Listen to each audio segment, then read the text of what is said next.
1 ಸಮುವೇಲನು ಅಧ್ಯಾಯ 15. ಸಮುವೇಲನು ಸೌಲನಿಗೆ, ಯೆಹೋವನು ನಿನ್ನನ್ನು ತನ್ನ ಪ್ರಜೆಗಳಾದ ಇಸ್ರಾಯೇಲ್ಯರ ಮೇಲೆ ಅರಸನನ್ನಾಗಿ ಅಭಿಷೇಕಿಸುವುದಕ್ಕೋಸ್ಕರ ನನ್ನನ್ನೇ ಕಳುಹಿಸಿದನಲ್ಲ. ಆತನು ಈಗ ಹೇಳುವುದನ್ನು ಕೇಳು. ಸೇನಾಧೀಶ್ವರನಾದ ಯೆಹೋವನು ನಿನಗೆ, ಇಸ್ರಾಯೇಲ್ಯರು ಐಗುಪ್ತದಿಂದ ಬರುತ್ತಿರುವಾಗ ದಾರಿಯಲ್ಲಿ ಅಮಾಲೇಕ್ಯರು ಅವರಿಗೆ ವಿರೋಧವಾಗಿ ನಿಂತು ತೊಂದರೆ ಪಡಿಸಿದ್ದರಿಂದ ನಾನು ಅವರಿಗೆ ಮುಯ್ಯಿ ತೀರಿಸುವೆನು. ಈಗ ನೀನು ಹೋಗಿ ಅವರನ್ನು ಸೋಲಿಸಿ ಅವರಿಗಿರುವುದನ್ನೆಲ್ಲ ಸಂಪೂರ್ಣವಾಗಿ ಹಾಳು ಮಾಡು. ಗಂಡಸರನ್ನು, ಹೆಂಗಸರನ್ನು, ಮಕ್ಕಳನ್ನು, ಶಿಶುಗಳನ್ನು, ಎತ್ತು, ಕುರಿ, ಕತ್ತೆ, ಒಂಟೆ ಇವುಗಳನ್ನು ಕನಿಕರವಿಲ್ಲದೆ ಕೊಂದು ಹಾಕು ಎಂದು ಹೇಳುತ್ತಾನೆ ಅಂದನು. ಸೌಲನು ತೆಲಾಯೀಮಿನಲ್ಲಿ ಸೈನ್ಯವನ್ನು ಕೂಡಿಸಿ ಲೆಕ್ಕಿಸಲು 2,00,000 ಮಂದಿ ಕಾಲಾಳುಗಳು ಇದ್ದರು. ಯೆಹೂದ್ಯರು 10,000 ಮಂದಿ ಇದ್ದರು. ಅವನು ಇವರೊಡನೆ ಅಮಾಲೇಕ್ಯರ ರಾಜಧಾನಿಯ ಬಳಿಗೆ ಹೋಗಿ ಅಲ್ಲಿನ ಒಂದು ತಗ್ಗಿನಲ್ಲಿ ಹೊಂಚಿ ನೋಡುತ್ತಿದ್ದನು. ಆದರೆ ಅವನು ಕೇನ್ಯರಿಗೆ, ನೀವು ಅಮಾಲೇಕ್ಯರನ್ನು ಬಿಟ್ಟು ಹೋಗಿರಿ, ಇಲ್ಲವಾದರೆ ನೀವು ಅವರೊಡನೆ ನಾಶವಾದೀರಿ.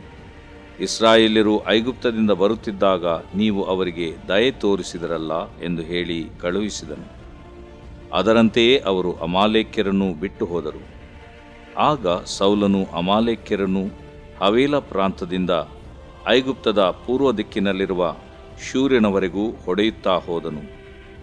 ಅವರ ಅರಸನಾದ ಆಗಾಗನನ್ನು ಸಜೀವಿಯಾಗಿ ಹಿಡಿದು ಎಲ್ಲಾ ಜನರನ್ನು ಕತ್ತಿಯಿಂದ ಸಂಹರಿಸಿದನು. ಸೌಲನು ಇಸ್ರಾಯೇಲ್ಯರು ಆಗಾಗನನ್ನು ಮೇಲ್ತರದ ಕುರಿದನಗಳನ್ನು, ಕುರಿಮರಿಗಳನ್ನು, ಕೊಬ್ಬಿದ ಪಶುಗಳನ್ನು, ಶ್ರೇಷ್ಠವಾದ ಎಲ್ಲ ಪದಾರ್ಥಗಳನ್ನು ನಾಶ ಮಾಡ ಮನಸ್ಸಿಲ್ಲದೆ ಉಳಿಸಿ ಪ್ರಯೋಜನವಿಲ್ಲದಂಥ ಹೀನವಾದವುಗಳನ್ನೆಲ್ಲ ನಾಶ ಮಾಡಿಬಿಟ್ಟರು. ಯೆಹೋವನು ಸಮುವೇಲನಿಗೆ, ಸೌಲನನ್ನು ಅರಸನನ್ನಾಗಿ ಮಾಡಿದ್ದಕ್ಕೆ ಈಗ ಪಶ್ಚಾತ್ತಾಪ ಪಡುತ್ತೇನೆ. ಅವನು ನನ್ನನ್ನು ಬಿಟ್ಟುಬಿಟ್ಟನು, ನನ್ನ ಆಜ್ಞೆಗಳನ್ನು ನೆರವೇರಿಸುವುದಿಲ್ಲ ಎಂದು ಹೇಳಲು ಸಮುವೇಲನು ಕೋಪಗೊಂಡು ರಾತ್ರಿಯೆಲ್ಲ ಆತನಿಗೆ ಮೊರೆಯಿಟ್ಟನು. ಅವನು ಬೆಳಿಗ್ಗೆ ಎದ್ದು ಸೌಲನನ್ನು ನೋಡುವುದಕ್ಕೆ ಹೊರಟಾಗ ಅವನಿಗೆ, ಸೌಲನು ಕರ್ಮೆಲಿಗೆ ಹೋಗಿ ಅಲ್ಲಿ ತನಗೋಸ್ಕರ ಒಂದು ಜ್ಞಾಪಕ ಸ್ತಂಭವನ್ನು ನಿಲ್ಲಿಸಿ ಅಲ್ಲಿಂದ ಗಟ್ಟಾ ಇಳಿದು ಗಿಲ್ಗಾಲಿಗೆ ಹೋದನೆಂಬ ವರ್ತಮಾನವು ಬಂದದರಿಂದ ಸಮುವೇಲನು ಅಲ್ಲಿಗೆ ಹೋದನು. ಸೌಲನು ಅವನನ್ನು ಕಂಡು, ಯೆಹೋವನು ನಿನ್ನನ್ನು ಆಶೀರ್ವದಿಸಲಿ, ನಾನು ಆತನ ಅಪ್ಪಣೆಯನ್ನು ನೆರವೇರಿಸಿದೆನು ಅಂದನು. ಕುರಿಗಳ ಕೂಗು ನನ್ನ ಕಿವಿಗೆ ಬೀಳುತ್ತದೆ, ದನಗಳ ಶಬ್ದವು ನನಗೆ ಕೇಳಿಸುತ್ತದೆ ಎನ್ನಲು ಸೌಲನು, ಜನರು ನಿನ್ನ ದೇವರಾದ ಯೆಹೋವನಿಗೋಸ್ಕರ ಯಜ್ಞ ಸಲ್ಲಿಸುವುದಕ್ಕಾಗಿ ಅಮಾಲೇಕ್ಯರ ಕುರಿದನಗಳಲ್ಲಿ ಮೇಲ್ತರದವುಗಳನ್ನು ಉಳಿಸಿ ತಂದಿದ್ದಾರೆ, ಮಿಕ್ಕಾದವುಗಳನ್ನೆಲ್ಲ ಸಂಪೂರ್ಣವಾಗಿ ನಾಶ ಮಾಡಿದೆವು ಎಂದು ಉತ್ತರ ಕೊಟ್ಟನು. ಆಗ ಸಮುವೇಲನು ಅವನಿಗೆ, ಅದಿರಲಿ, ಯೆಹೋವನು ಕಳೆದ ರಾತ್ರಿಯಲ್ಲಿ ನನಗೆ ಹೇಳಿದ್ದನ್ನು ತಿಳಿಸುತ್ತೇನೆ, ಕೇಳು ಎನ್ನಲು ಅವನು, ಹೇಳು ಅಂದನು.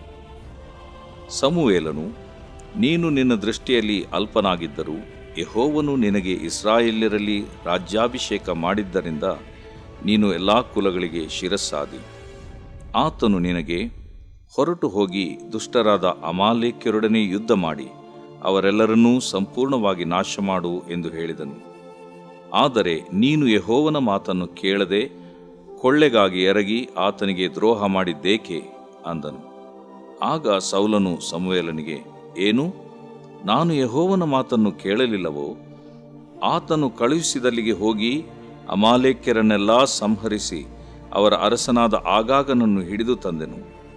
ಆದರೆ ಜನರು ಸಂಪೂರ್ಣವಾಗಿ ಸಂಹರಿಸಬೇಕಾದ ಕೊಳ್ಳೆಯಲ್ಲಿ ಉತ್ತಮವಾದ ಕುರಿದನಗಳನ್ನು ನಿನ್ನ ದೇವರಾದ ಯೆಹೋವನಿಗೆ ಗಿಲ್ಗಾಲಿನಲ್ಲಿ ಯಜ್ಞಾರ್ಪಣೆ ಮಾಡುವುದಕ್ಕಾಗಿ ಉಳಿಸಿ ತಂದರು ಎಂದು ಉತ್ತರ ಕೊಟ್ಟನು.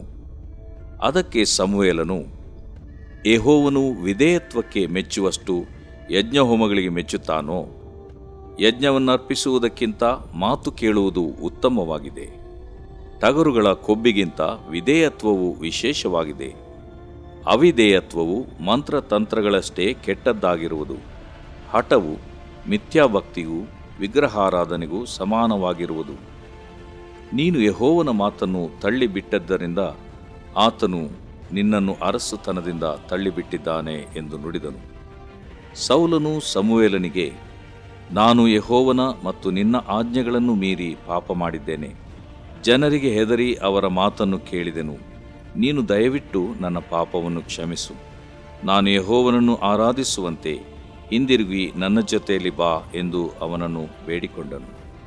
ಅದಕ್ಕೆ ಸಮುವೇಲನು, ನಾನು ಹಿಂದಿರುಗಿ ನಿನ್ನ ಜೊತೆಯಲ್ಲಿ ಬರುವುದಿಲ್ಲ. ನೀನು ಯೆಹೋವನ ಮಾತನ್ನು ತಳ್ಳಿಬಿಟ್ಟದ್ದರಿಂದ ಆತನು ನಿನ್ನನ್ನು ಇಸ್ರಾಯೇಲ್ಯರ ಅರಸುತನದಿಂದ ತಳ್ಳಿಬಿಟ್ಟಿದ್ದಾನೆ ಎಂದು ಹೇಳಿ ತಿರುಗಿಕೊಂಡು ಹೊರಡಲು ಸೌಲನು ಅವನ ಮೇಲಂಗಿಯ ಅಂಚನ್ನು ಹಿಡಿದು ಎಳೆದನು. ಅದು ಹರಿದು ಹೋಯಿತು. ಆಗ ಸಮುವೇಲನು ಅವನಿಗೆ, ಯೆಹೋವನು ಈ ಹೊತ್ತು ಇಸ್ರಾಯೇಲ್ ರಾಜ್ಯವನ್ನು ನಿನ್ನಿಂದ ಕಿತ್ತು ನಿನಗಿಂತ ಉತ್ತಮನಾದ ಇನ್ನೊಬ್ಬನಿಗೆ ಕೊಟ್ಟಿದ್ದಾನೆ. ಇಸ್ರಾಯೇಲ್ಯರ ನಿತ್ಯಾಧಾರನು ಸುಳ್ಳಾಡುವವನಲ್ಲ, ಪಶ್ಚಾತ್ತಾಪ ಪಡುವವನಲ್ಲ, ಯಾಕಂದರೆ ಅವನು ಪಶ್ಚಾತ್ತಾಪ ಪಡ ಮನುಷ್ಯನಲ್ಲ ಎಂದು ಹೇಳಿದನು. ಅದಕ್ಕೆ ಸೌಲನು, ನಾನು ಪಾಪ ಮಾಡಿದ್ದೇನೆ. ದಯವಿಟ್ಟು ಇಸ್ರಾಯೇಲ್ಯರ ಮುಂದೆಯೂ ಜನರ ಹಿರಿಯರ ಮುಂದೆಯೂ ನನ್ನ ಮಾನವನ್ನುಳಿಸು. ನಾನು ನಿನ್ನ ದೇವರಾದ ಯೆಹೋವನನ್ನು ಆರಾಧಿಸುವುದಕ್ಕಾಗುವಂತೆ ಹಿಂದಿರುಗಿ ನನ್ನ ಜೊತೆಯಲ್ಲಿ ಬಾ ಎಂದು ಬೇಡಿಕೊಳ್ಳಲು ಅವನು ಹಿಂದಿರುಗಿ ಸೌಲನ ಜೊತೆಯಲ್ಲಿ ಹೋದನು. ಆಗ ಸೌಲನು ದೇವರನ್ನು ಆರಾಧಿಸಿದನು. ತರುವಾಯ ಸಮುವೇಲನು ಅಮಾಲೇಕ್ಯರ ಅರಸನಾದ ಆಗಾಗನನ್ನು ತನ್ನ ಬಳಿಗೆ ತರಹೇಳಿದನು. ಆಗಾಗನು ಮರಣ ಭಯ ತಪ್ಪಿತೆಂದು ನೆನೆಸಿಕೊಂಡು ಸಂತೋಷದಿಂದ ಅವನ ಹತ್ತಿರ ಬಂದನು. ಆದರೆ ಸಮುವೇಲನು ಅವನಿಗೆ, ನಿನ್ನ ಕತ್ತಿಯು ಅನೇಕ ಸ್ತ್ರೀಯರಿಗೆ ಪುತ್ರ ಶೋಕವನ್ನುಂಟು ಮಾಡಿತು. ನಿನ್ನ ತಾಯಿಯು ಎಲ್ಲರಿಗಿಂತಲೂ ಹೆಚ್ಚಾಗಿ ಪುತ್ರ ಶೋಕವನ್ನು ಅನುಭವಿಸಲಿ ಎಂದು ಹೇಳಿ ಅವನನ್ನು ಗಿಲ್ಗಾಲಿನಲ್ಲಿ ಯೆಹೋವನ ಸನ್ನಿಧಿಯಲ್ಲೇ ಕಡಿದು ಹಾಕಿದನು. ಅನಂತರ ಸಮುವೇಲನು ರಾಮಕ್ಕೆ ಹೋದನು. ಸೌಲನು ತನ್ನ ಊರಾದ ಗಿಬೆಯದಲ್ಲಿರುವ ಮನೆಗೆ ಹೋದನು. ಸಮುವೇಲನು ಜೀವದಿಂದಿರುವವರೆಗೂ ಸೌಲನನ್ನು ನೋಡುವುದಕ್ಕೆ ಹೋಗಲಿಲ್ಲ. ಆದರೆ ಯೆಹೋವನು ಸೌಲನನ್ನು ಇಸ್ರಾಯೇಲ್ಯರ ಅರಸನನ್ನಾಗಿ ಮಾಡಿದ್ದಕ್ಕೋಸ್ಕರ ಪಶ್ಚಾತ್ತಾಪ ಪಟ್ಟದ್ದರಿಂದ ಸಮುವೇಲನು ಅವನ ವಿಷಯದಲ್ಲಿ ದುಃಖ ಪಡುತ್ತಿದ್ದನು. ದೇವರು ಪ್ರೀತಿಸುವ ಪ್ರೀತಿಯ ಬಿಗ್ ಜೆ ಟಿವಿ ಪ್ರಿಯ ವೀಕ್ಷಕರಿಗೆ ನಮ್ಮ ಕರ್ತನಾದ ಯೇಸು ಕ್ರಿಸ್ತನ ಹೆಸರಿನಲ್ಲಿ ನಿಮ್ಮನ್ನು ವಂದಿಸಿ ನಿಮಗೆ ಆಹ್ವಾನ ನೀಡಿ ಒಟ್ಟಾಗಿ ದೇವರ ಅಮೂಲ್ಯವಾದ ವಾಕ್ಯವನ್ನು ಅಧ್ಯಯನ ಮಾಡಿಕೊಳ್ಳುವಂತೆ ಇವತ್ತು ದೇವರು ಕೊಟ್ಟ ಕೃಪೆಗಾಗಿ ದೇವ್ರ ಸ್ತೋತ್ರವಾಗಲಿ. ಇಂದಿನ ನಮ್ಮ ಅಧ್ಯಯನ ಮೊದಲನೇ ಸಮುವೇಲ 15ನೇ ಅಧ್ಯಾಯ, the first book of Samuel chapter 15. 14ನೇ ಅಧ್ಯಾಯ 2 ಭಾಗವಾಗಿ ವಿಭಾಗಿಸಿ ಅಧ್ಯಯನ ಮಾಡಿಕೊಂಡೆವು. ಅದರಲ್ಲಿ ದೇವರು ಯಾವ ರೀತಿಯಾಗಿ ಸೌಲ ಮತ್ತು ಯೋನಾತಾನನಿಗೆ ದೇವರು ಇಬ್ಬರಿಗೆ ಜಯ ಕೊಟ್ಟನೆಂಬಂಥ ಒಂದು ವಿಷಯವನ್ನು ನೋಡ್ತೇವೆ. ಇದು ಆಶ್ಚರ್ಯ. ಇದರಲ್ಲಿ ಏನಂತ ಹೇಳಿದರೆ, ಫಿಲಿಸ್ಟಿಯರು ಅಥವಾ ಶತ್ರುಗಳು ಭಾಳ ದೊಡ್ಡ ಗುಂಪಾಗಿದ್ದರು. ಎಷ್ಟು ದೊಡ್ಡ ಗುಂಪು ಅಂತ ಹೇಳಿದರೆ, ಅವರ ರಥಬಲವಷ್ಟೇ 30,000 ರಥಬಲ, 6,000 ಅಶ್ವಬಲ, ಮರಳಿನಷ್ಟು ಲೆಕ್ಕವಿಲ್ಲದಂಥ ಅಸಂಖ್ಯಾತವಾದಂಥ ಕಾಲ್ಬಲ. ಇಷ್ಟೊಂದು ಜನರು ಯುದ್ಧಕ್ಕೆ ಬರ್ತಾ ಇದ್ದಾಗ ಇಬ್ಬರು ಮಾತ್ರ ಯುದ್ಧಕ್ಕೆ ಆಯುಧವನ್ನು ಧರಿಸಿದವರಾಗಿ. ಯಾಕಂತ ಹೇಳಿದರೆ, ಈ ಫಿಲಿಸ್ಟಿಯರ ಒಂದು ಸರ್ಕಾರದ ಒಂದು ನಿಯಮ ಏನಾಗಿತ್ತು ಆ ದಿವಸಗಳಲ್ಲಿ, ಯಾರು ಇಸ್ರಾಯೇಲರು ಈಟಿ ಕತ್ತಿಗಳನ್ನು ಮಾಡಿಕೊಳ್ಳಬಾರದು ಎಂಬುದಾಗಿ. ಆದ ಕಾರಣ ಕಮ್ಮಾರರೇ ಇರಲಿಲ್ಲ. ಏನಾದರೂ ಅವರು ಅಗತ್ಯವಾದಂಥ ಕಬ್ಬಿಣದ ವಸ್ತುಗಳನ್ನು ತಗೊಂಡು ಹೋಗಬೇಕಾದ್ರೆ ಫಿಲಿಸ್ಟಿಯರ ಸಹಾಯಕ್ಕೇ ಹೋಗಬೇಕು. ಹಾಗಾದರೆ ಇಬ್ಬರು ವರ್ಸಸ್ 36,000 ಪ್ಲಸ್ ಅಸಂಖ್ಯಾತವಾದಂಥ ಕಾಲ್ಬಲವಿದ್ದಂಥ ವೈರಿಗಳು, ಲೆಕ್ಕವಿಲ್ಲದಷ್ಟು ವೈರಿಗಳು. ಇಬ್ಬರು ಮಾತ್ರ ಆಯುಧವನ್ನು ಹೊಂದಿದಂಥವರು. ಅದರಲ್ಲಿ ಒಬ್ಬನು, ಯೋನಾತಾನನು ಮಾತ್ರವೇ, ಒಬ್ಬನು ವರ್ಸಸ್ ಅವರಿಗೆ ವಿರುದ್ಧವಾಗಿ ಅಸಂಖ್ಯಾತವಾದಂಥ ಲೆಕ್ಕವಿಲ್ಲದಂಥ ವೈರಿ. ಯಾರು ಗೆದ್ದರು ಅಂತ ನೋಡುವಾಗ ಆ ಒಬ್ಬ ವ್ಯಕ್ತಿನೇ ಗೆದ್ದನು. ಅದು ಸಾಧಾರಣ ಜಯ ಅಲ್ಲ, ಮಹಾಜಯವನ್ನು ಯೋನಾಥಾನನು ಅಂತೇಳಿದ್ರೆ, ನಾಥಾನನು. ಅಂತ ಹೇಳಿದ್ರೆ ಯೆಹೋವನು, ನಾಥಾನ್ ಅಂದರೆ ಕೊಟ್ಟನು ಅಥವಾ ಅನುಗ್ರಹಿಸಿದನು. ಯೆಹೋವನು ಅನುಗ್ರಹಿಸಿದನು ಜಯ. The lord gave them victory. ಅಷ್ಟರೊಳಗೆ ಏನಾಯ್ತು ಅಂತ ಹೇಳ್ಬಿಟ್ಟು ನೋಡುವಾಗ ಹಸಿವೆ ಆಗಿಬಿಟ್ಟು ಜೇನು ರುಚಿ ನೋಡಿಬಿಡ್ತಾನೆ. ಆದರೆ ಯೋನಾಥಾನನು ತಂದೆ ಈಗಾಗಲೇ ಅವನಿಗೆ ಗೊತ್ತಿಲ್ಲದಂತೆ ಒಂದು ಪ್ರಮಾಣ ಮಾಡಿರ್ತಾನೆ, ಶಪಥ ಮಾಡಿರ್ತಾನೆ, ಯಾರೂ ಕೂಡ ಸಾಯಂಕಾಲದವರೆಗೆ ಊಟ ಮಾಡಬಾರ್ದು, ನಾವು ಶತ್ರುವಿನ ಮೇಲೆ ಜಯ ಹೊಂದುವ ತನಕ ಅಥವಾ ಬೆನ್ನಟ್ಟುವ ತನಕ ಎಂಬುದಾಗಿ ಒಂದು ಮಾತನ್ನು ಹೇಳಿಕೆಯನ್ನು ಕೊಟ್ಟಿರ್ತಾನೆ. ಅದು ಯೋನಾಥಾನ್ ಗೊತ್ತಿಲ್ಲದೆ ಆತನು ರುಚಿಸಿ ನೋಡಿಬಿಡ್ತಾನೆ. ಆನಂತರ ಅವನಿಗೆ ಗೊತ್ತಾಗ್ತದೆ, ಚೀಟ್ ಹಾಕಿ ನೋಡಿದಾಗ ಯೋನಾಥಾನ್ನ ಮೇಲೆ ಬೀಳ್ತದೆ. ಯೋನಾಥಾನ್ನ ಕೊಲ್ಲಬೇಕು ಎಂಬುದಾಗಿ ತಂದೆ ಸೌಲನ್ನು ತೀರ್ಮಾನಿಸಿದಾಗ ಜನರು ಇಲ್ಲ, ಮಹಾಜಯವನ್ನು ಉಂಟು ಮಾಡಿದ ಯೋನಾಥಾನ್ ಸಾಯಬಾರ್ದು, ಆದ ಕಾರಣ ದೇವರಿಗೆ ಪ್ರಾಯಶ್ಚಿತ್ತವನ್ನು ಮಾಡಿ ಯೋನಾಥಾನನನ್ನು ಬಿಡಿಸ್ತಾರೆ. ಸರಿ, ಈ ರೀತಿಯಾಗಿ ಇರುವಾಗ ಏನಾಗ್ತದೆ, ಸೌಲನ ಕಾಲದಲ್ಲಿ ಯುದ್ಧ ಘೋರವಾಗಿರ್ತದೆ, ಯುದ್ಧದ ಮೇಲೆ ಯುದ್ಧ. ಆ ರೀತಿಯಾಗಿ ಮುಕ್ತಾಯವಾಗ್ತದೆ 14ನೇ ಅಧ್ಯಾಯ. 15ನೇ ಅಧ್ಯಾಯ ಭಾಳ ಇಂಟ್ರೆಸ್ಟಿಂಗ್ ಆಗಿರುವಂಥ ಒಂದು ಅಧ್ಯಾಯ, ಭಾಳ ಕಲಿಯುವಂಥ ಒಂದು ಅಧ್ಯಾಯ. 15ನೇ ಅಧ್ಯಾಯ ಬಹಳಷ್ಟು ಶಕ್ತಿಯುತವಾದಂಥ, ಆಲೋಚಿಸ್ತಕ್ಕಂಥ, ಧ್ಯಾನಿಸ್ತಕ್ಕಂಥ, ದೇವರ ಮನಸ್ಸನ್ನು ತಿಳ್ಕೊಳ್ಳುವಂಥ ಮತ್ತು ದೇವರು ಪಕ್ಷಪಾತಿ ಅಲ್ಲ ಎಂಬಂಥ ವಿಷಯವನ್ನು ನಾವು ಮೊದಲನೇ ಸಮುವೇಲ 15ನೇ ಅಧ್ಯಾಯದಲ್ಲಿ ನೋಡ್ತೇವೆ. ದೇವರು ಸಮುವೇಲನ ಮುಖಾಂತರವಾಗಿ ಸೌಲನಿಗೆ ಒಂದು ಮಾತು ಹೇಳಿರ್ತಾನೆ. ಅದೇನೆಂದರೆ, ಈ ಅಮಾಲೇಕ್ಯರು ಅಂತ ಹೇಳ್ಬಿಟ್ಟು ಒಂದು ಗುಂಪಿನವರು, ಒಂದು ದೇಶದವರು ಅಂತ ಕೂಡ ಹೇಳ್ಬೋದು. ಇಸ್ರಾಯೇಲರು ಐಗುಪ್ತದಿಂದ ಬರುತ್ತಿರುವಾಗ ದಾರಿಯಲ್ಲಿ ಅಮಾಲೇಕ್ಯರು ಅವರಿಗೆ ವಿರುದ್ಧವಾಗಿ ನಿಂತು ತೊಂದರೆ ಪಡಿಸಿದರು. ಅದು ನಡೆದು ಎಷ್ಟೋ ವರ್ಷಗಳಾಯಿತು. ಆದರೆ ದೇವರು ಎಷ್ಟೋ ವರ್ಷಗಳಾದ ಮೇಲೆ ಅವರು ಬಿತ್ತಿದ್ದನ್ನು ಕೊಯ್ಯುವಂಥ ರೀತಿಯಲ್ಲಿ ಅವರಿಗೆ ಪ್ರತಿಕಾರ, ದಂಡನೆ, ನ್ಯಾಯ ತೀರುವಿಕೆಯನ್ನು ಮಾಡಬೇಕಲ್ಲ. ದೇವರು ನ್ಯಾಯವಂತನು.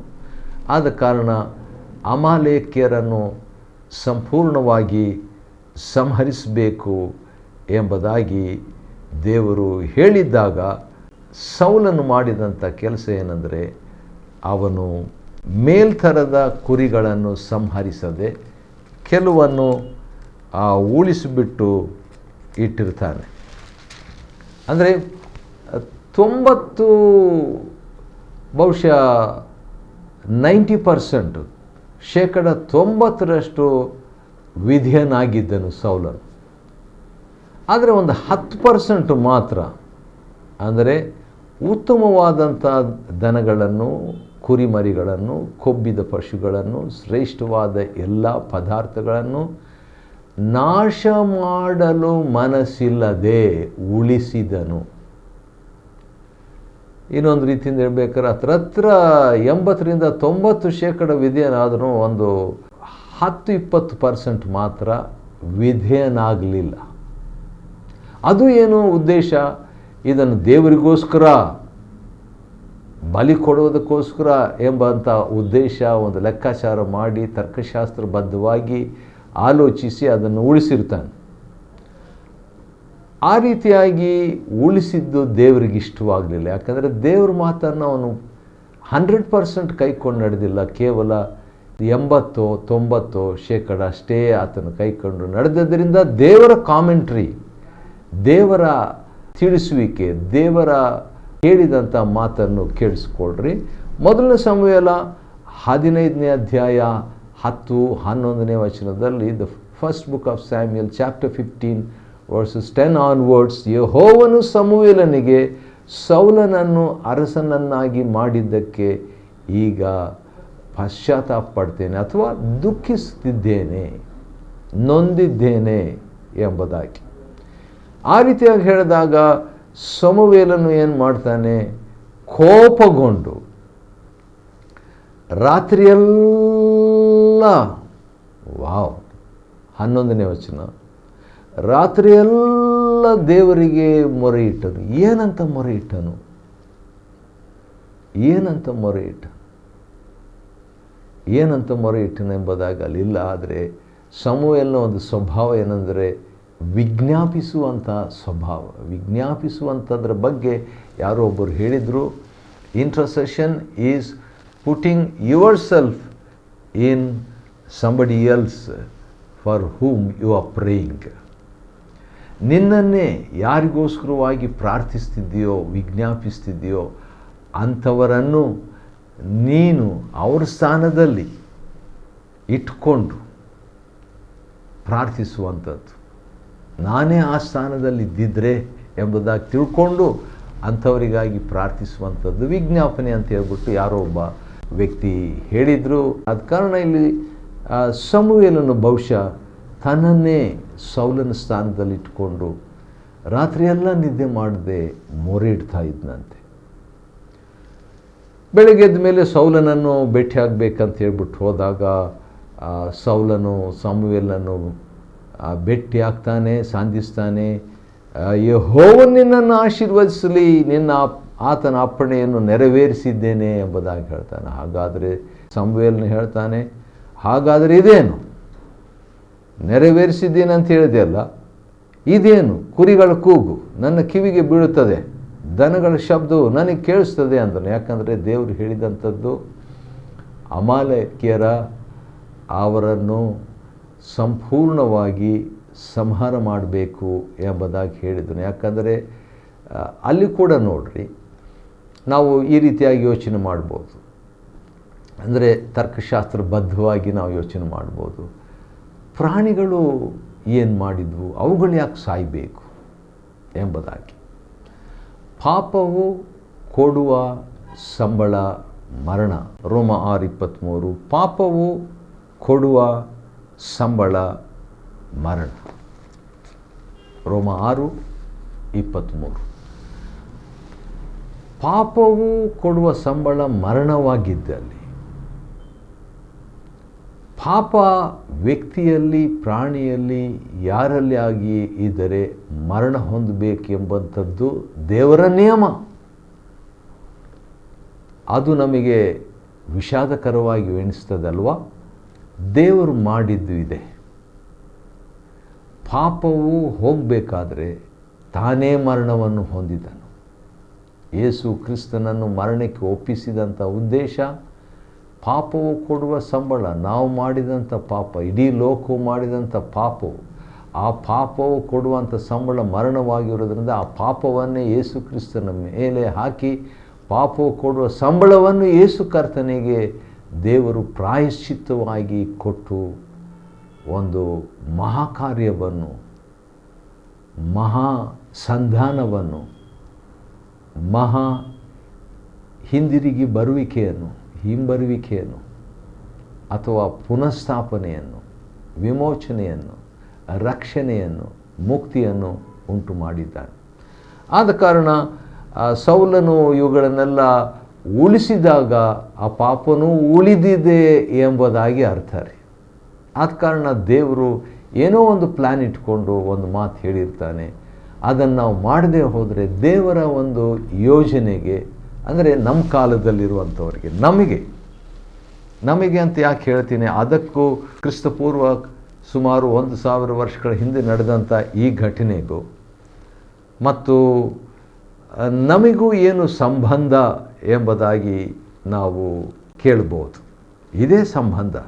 ನಾನು ಒಂದು ವಾಕ್ಯವನ್ನು ಓದಲಿಕ್ಕೆ ಇಷ್ಟಪಡ್ತೇನೆ.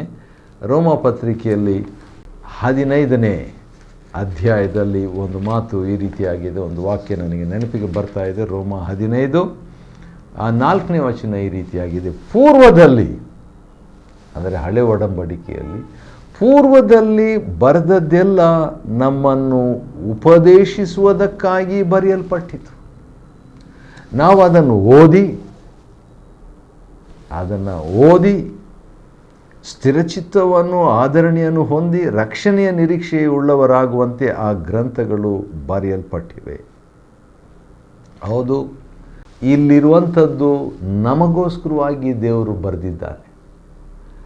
ಆದರೆ ಅವುಗಳಲ್ಲಿ ಹೆಚ್ಚು ಕಡಿಮೆ ಆದರೆ ದೇವರಿಗೆ ವಿಷಾದ ಆದರೂ ಕೂಡ ಅದರಿಂದ ಕೂಡ ಒಂದು ಸಂದೇಶ ದೇವರು ನಮಗೆ ಕೊಡುವಾತನಾಗಿದ್ದಾನೆ. ಕಡೆಗೆ ಅವನು ಏನೂ ಆಗಿಲ್ಲ ಎಂಬಂತೆ ಆ್ಯಕ್ಟ್ ಮಾಡ್ತಾ ಇರುವಾಗ 90% ಮಾತ್ರ ವಿಧೇಯನಾಗ್ಬಿಟ್ಟು 100% ವಿಧೇಯನಾದಂತೆ ನಟಿಸ್ತಾ ಇದ್ದಾಗ ಅಥವಾ ಅಂದುಕೊಳ್ತಾ ಇದ್ದಾಗ ಸಮುವೇಲನು ಈಗ ಡೈರೆಕ್ಟಾಗಿ ವಿಷಯಕ್ಕೆ ಬರ್ತಾನೆ. ಅವನು ಹೇಳ್ತಾನೆ, ಕಳೆದ ರಾತ್ರಿ ಯೆಹೋವನು ನನಗೆ ಹೇಳಿದ್ದನ್ನು ತಿಳಿಸ್ತೇನೆ ಕೇಳ್ಕೊ ಅಂತ ಹೇಳ್ಬಿಟ್ಟು, ನೀನು ನಿನ್ನ ದೃಷ್ಟಿಯಲ್ಲಿ ಅಲ್ಪನಾಗಿದ್ದರೂ ಯೆಹೋವನಿಗೆ ಇಸ್ರಾಯೇಲರಲ್ಲಿ ರಾಜ್ಯಾಭಿಷೇಕ ಮಾಡಿದ್ದರಿಂದ ನೀನು ಎಲ್ಲ ಕುಲಗಳಿಗೆ ಶಿರಸ್ಸಾಗಿದ್ದೆ. ಆದರೆ ಯೆಹೋವನ ಮಾತನ್ನು ಕೇಳದೆ ಹೋದುದರಿಂದ ಆತನಿಗೆ ದ್ರೋಹ ಮಾಡಿದ್ದಿ. ದ್ರೋಹ ಮಾಡಿದ್ದೇಕೆ ಎಂಬಂಥ ಮಾತನ್ನು ಹೇಳಿದಾಗ ಸಮುವೇಲನು ಏನು ಯೆಹೋವನ ಮಾತನ್ನು ಕೇಳಲಿಲ್ವೋ ಎಂಬುದಾಗಿ ಇನ್ನೂ ಕೂಡ 20ನೇ ವಚನ 1ನೇ ಸಮುವೇಲ 15ರಲ್ಲಿ ವಾದಿಸ್ತಾನೆ ಅಥವಾ ನೀತೀಕರಿಸಿಕೊಳ್ತಾನೆ. ಯಾರೋ ಒಬ್ಬ ದೇವ್ರ ಸೇವಕರು ನನಗೆ ಹೇಳಿದಂಥ ಮಾತು ನೀತೀಕರಿಸುವಿಕೆ ಅಂದರೆ ನಾನು ಸಾಧಿಸಿದ್ದು ನಿಜ, ನಾನು ಹಿಡಿದ ಮೊಲಕ್ಕೆ 3 ಕಾಲು ಎಂಬುದಾಗಿ ಸಾಧಿಸಿಕೊಳ್ಳುವಂಥ ಅಭ್ಯಾಸ, ಮಾತು, ಪದ್ಧತಿ, ರೀತಿ, ಸಿದ್ಧಾಂತ, ಸ್ವಭಾವ ಅದು ಎಂಥದ್ದಂದರೆ ಅದು ಹೈ ಪ್ಲ್ಯಾಟ್ಫಾರ್ಮ್, ಉನ್ನತವಾದ ವೇದಿಕೆ. ಅಂಥ ಒಂದು ವೇದಿಕೆ ಮೇಲೆ ನಾವು ಹೋಗಿಬಿಟ್ಟಾಗ ದೇವರು ಕೆಳಗೆ ನಿಂತ್ಕೊಂಡು ಇಳಿದು ಬಾ, ಆ ರೀತಿಯಾಗಿ ನೀತೀಕರಿಸಿಕೊಳ್ಬೇಡ ಎಂಬುದಾಗಿ ಹೇಳುವಾತನಾಗಿದ್ದಾನೆ ಎಂಬುದಾಗಿ ನನಗೂ ಒಬ್ಬ ದೇವರ ಸೇವಕರು ವಾರ್ನಿಂಗ್ ಕೊಟ್ಟರು, ಎಚ್ಚರಿಕೆ ಕೊಟ್ಟರು. ಅದು ಇನ್ನೂ ನನಗೆ ನೆನಪಿಗಿದೆ, ಸಹಾಯವಾಯಿತು. ಇಲ್ಲಿ ಕೂಡ ಸೌಲನು ನೀತೀಕರಿಸಿಕೊಳ್ತಾ ಇದ್ದಾಗ ಒಂದು ಮಾತನ್ನು ಹೇಳುವಂಥ ಪದ, ಸೌಲನು ಹೇಳುವಂಥ ಮಾತನ್ನು ದಯವಿಟ್ಟು ಗಮನಿಸಬಹುದು. 1ನೇ ಸಮುವೇಲ 15:15 ನಿನ್ನ ದೇವರಾದ ಯೆಹೋವನು, ನನ್ನ ದೇವರಾದ ಯೆಹೋವನು ಅಂತ ಇಲ್ಲ.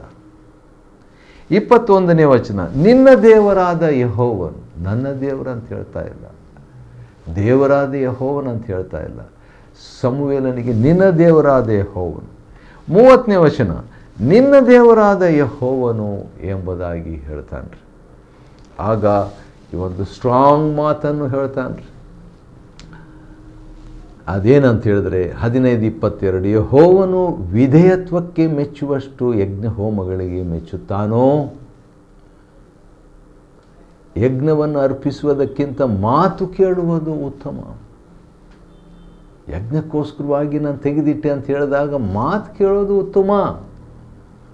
ದೇವ್ರ ಮಾತು ಕೇಳದೆ ನೀನು ಆ ರೀತಿಯಾಗಿ ಮಾಡೋದು ಸರಿಯಲ್ಲ ಅಂತ ಹೇಳ್ಬಿಟ್ಟು ಅವಿಧೇಯತ್ವವು, ಡಿಸೊಬಿಡಿಯನ್ಸ್, ಅವಿಧೇಯತ್ವವು ಮಂತ್ರತಂತ್ರಗಳಷ್ಟೇ ಕೆಟ್ಟದ್ದಾಗಿರುವುದು, ಹಠಮಾರಿತನವು ಮಿಥ್ಯಾಭಕ್ತಿಗೂ ವಿಗ್ರಹಾರಾಧನೆಗೂ ಅದು ಸಮಾನವಾಗಿರುತ್ತದೆ ಅಂತ ಹೇಳಿದಾಗ ಹೌದು ನಾನು ಪಾಪ ಮಾಡಿದೆ ಎಂಬುದಾಗಿ ಸೌಲನು ಒಪ್ಪಿಕೊಳ್ತಾನೆ. ಮತ್ತು ರಾಜ್ಯವನ್ನು ತೆಗೆದು ಬೇರೊಬ್ಬನಿಗೆ ದೇವರು ಕೊಟ್ಟಿದ್ದಾನೆ, ಉತ್ತಮ, ನಿನಗಿಂತಲೂ ಉತ್ತಮನಿಗೆ ಕೊಟ್ಟುಬಿಟ್ಟಿದ್ದಾನೆ ದಾವಿದ ಎಂಬಂಥ ಮಾತನ್ನು ಹೇಳ್ತಾನೆ.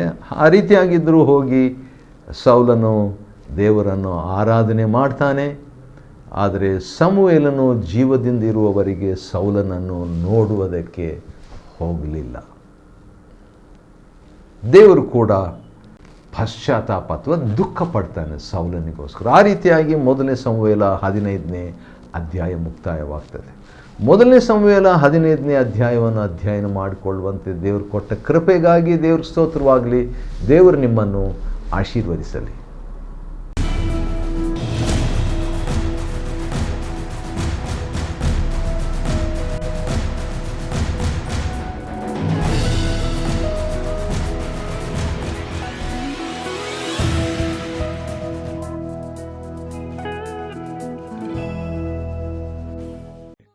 Chapter 15. Samuel also said unto Saul, The Lord sent me to anoint thee to be king over his people, over Israel. Now therefore hearken thou unto the voice of the words of the Lord. Thus saith the Lord of hosts, I remember that which Amalek did to Israel, how he laid want for him in the way when he came up from Egypt. Now go and smite Amalek, and utterly destroy all that they have, and spare them not, but slay both man and woman, infant and suckling, ox and sheep, camel and ass. And Saul gathered the people together, and numbered them in Telaim 200,000 footmen and 10,000 men of Judah. And Saul came to a city of Amalek, and laid wait in the valley. And Saul said unto the Kenites, Go, depart, get you down from among the Amalekites, lest I destroy you with them.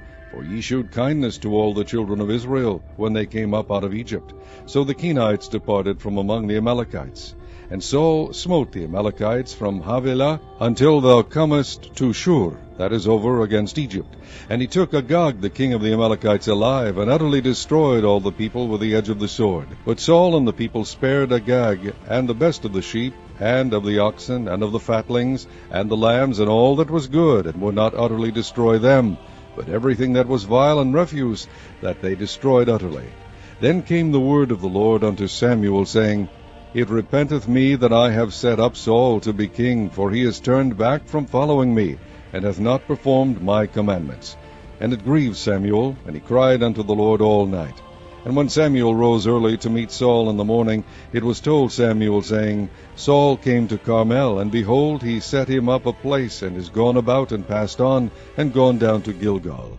And Samuel came to Saul, and Saul said unto him, Blessed be thou of the Lord, I have performed the commandment of the Lord. And Samuel said, What meaneth then this bleating of the sheep in mine ears, and the lowing of the oxen which I hear? And Saul said, They have brought them from the Amalekites, for the people spared the best of the sheep and of the oxen, to sacrifice unto the Lord thy God, and the rest we have utterly destroyed. Then Samuel said unto Saul, Stay, and I will tell thee what the Lord hath said to me this night. And he said unto him, Stay on. And Samuel said, When thou wast little in thine own sight, wast thou not made the head of the tribes of Israel, and the Lord anointed thee king over Israel? And the Lord sent thee on a journey, and said, Go and utterly destroy the sinners, the Amalekites, and fight against them until they be consumed. Wherefore then didst thou not obey the voice of the Lord, but didst fly upon the spoil, and didst evil in the sight of the Lord? And Saul said unto Samuel, Yea, I have obeyed the voice of the Lord, and have gone the way which the Lord sent me, and have brought Agag the king of Amalek, and have utterly destroyed the Amalekites. But the people took of the spoil sheep and oxen, the chief of the things which should have been utterly destroyed, to sacrifice unto the Lord thy God in Gilgal. And Samuel said, Hath the Lord as great delight in burnt offerings and sacrifices as in obeying the voice of the Lord? Behold, to obey is better than sacrifice, and to hearken than the fat of rams. For rebellion is as the sin of witchcraft, and stubbornness is as iniquity and idolatry. Because thou hast rejected the word of the Lord, he hath also rejected thee from being king. And Saul said unto Samuel, I have sinned, for I have transgressed the commandment of the Lord and thy words, because I feared the people and obeyed their voice. Now therefore I pray thee, pardon my sin, and turn again with me, that I may worship the Lord. And Samuel said unto Saul, I will not return with thee, for thou hast rejected the word of the Lord. And the Lord hath rejected thee from being king over Israel. And as Samuel turned about to go away, he laid hold upon the skirt of his mantle, and it rent. And Samuel said unto him, The Lord hath rent the kingdom of Israel from thee this day, and hath given it to a neighbor of thine that is better than thou. And also the strength of Israel will not lie, nor repent, for he is not a man, that he should repent. Then he said, I have sinned, yet honor me now, I pray thee, before the elders of my people, and before Israel, and turn again with me, that I may worship the Lord thy God. So Samuel turned again after Saul, and Saul worshipped the Lord. Then said Samuel, Bring ye hither to me Agag the king of the Amalekites. And Agag came unto him delicately. And Agag said, Surely the bitterness of death is past. And Samuel said, As thy sword hath made women childless, so shall thy mother be childless among women. And Samuel hewed Agag in pieces before the Lord in Gilgal. Then Samuel went to Ramah, and Saul went up to his house to Gibeah of Saul. And Samuel came no more to see Saul until the day of his death. Nevertheless Samuel mourned for Saul, and the Lord repented that he had made Saul king over Israel.